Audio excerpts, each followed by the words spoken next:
Hi, I'm Tim. Welcome to Watchbox, and thanks for logging on. If you love this watch, email me, tmosso@thewatchbox.com. It's in the description below.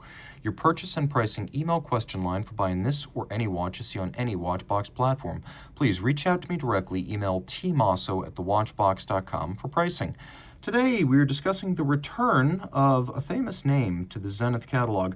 Launched in 2021, this is the Zenith Defy Extreme, based on the historic Defy Extreme sports watch line from the 2000s, and the Defy name dating back even further into the past. It uses the running gear of the Defy El Primero 21 and its spectacular 1/100th of a second foudroyant.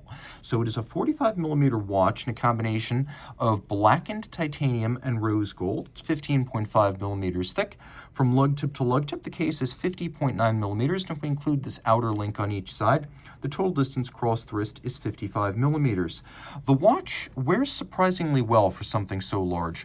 On my 16cm circumference wrist, the vaguely tonneau profiled case sits secure, though I'm going to suggest that the optimal wrist size for this begins at 17cm circumference and moves up from there. It fits, it's secure, and it comes with two accessory straps that would likely fit even better, but I do think there are some proportioning issues when wearing a watch of this size on a 16cm circumference wrist or smaller.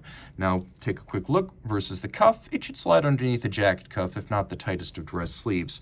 The watch does include a system that is very user-friendly, a quick release by means of push button under the lug. It comes with this integrated bracelet, but it also comes with two accessory straps, including one made out of rubber and one made out of Velcro. Also comes with a second clasp to use with those straps.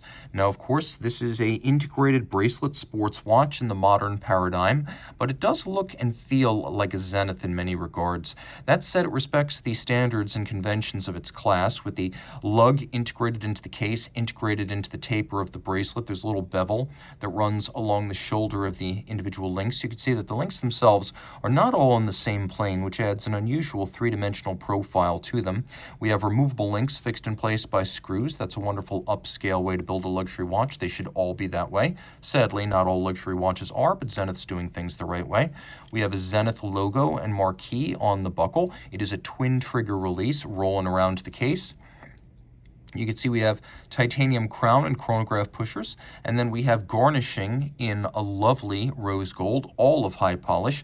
You can see that in contrast, all of the titanium has a matte media blasted profile. Now, the watch does include a screw down crown. This is a much more water resistant watch than the 100-meter Defy El Primero 21. This is 200 meters. It's also quite well loomed. Remember, this is a hardcore sports watch, so you need to be able to see the time in the dark as well.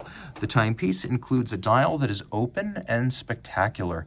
We have a sapphire over the primary dial, then we have a flange outboard against which you can read the 1/100th of a second indication, and we have a 1 second foudroyant that makes one circuit of the dial each second. It's capable of measuring 1/100th of a second.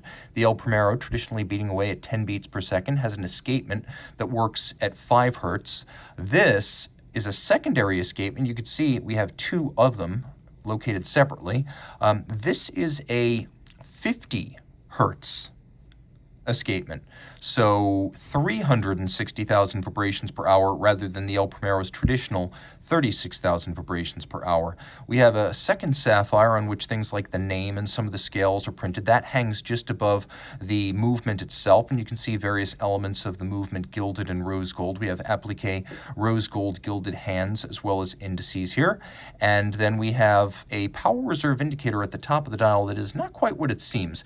It's actually a power reserve indicator for a second spring barrel that drives the high-frequency secondary escapement. So because we have that secondary power reserve, we need a different means of winding it. You can wind the conventional time-telling function of the watch with the crown, but it can also automatically wind itself. That's a 50-hour power reserve to tell the time. There's a 50-minute manual wind power reserve for the chronograph. That's why there's a power reserve indicator, so you know how much you have. It runs down very quickly. Now we have a traditional chronograph 60 seconds register down at 6 o'clock, and then we have a chronograph 30 minutes register over at 3 o'clock, so you do lose the chronograph hours. Flip it over, you can see quite easily those two different escapements. If you look carefully, you can see the iridescent blue of the El Primero escapement. That is a 36,000 vibration per hour escapement that uses the silicon to reduce friction and minimize the need for lubrication. Whereas with the ultra-high frequency escapement, you have conventional metal escape wheel, lever, and pallet stones. So it works more conventionally because of the extreme nature of its operation. This is designed for a slower, steadier, and more consistent operation, as it's rather assumed you won't be running this chronograph full-time. It doesn't need many of the refinements that come with the silicon wheel.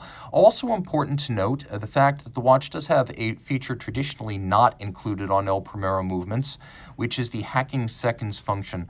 So if you, and I will demonstrate how this works, if you wind the watch sufficiently to activate the El Primero escapement, I'll demonstrate how this works here. Watch the constant seconds hand. When I pull the crown, it activates stop seconds. This is not traditionally an El Primero feature, but this caliber 9004 has it. It's a 53 joule movement that, as you can see, features a combination of nickel anthracite and rose gold gilding, and it meets the ISO 3159 chronometer standards tested and certified. So there is a lot to love. Reach out to Team Mosso at thewatchbox.com for purchase and pricing details of this Zenith Defy Extreme Chronograph.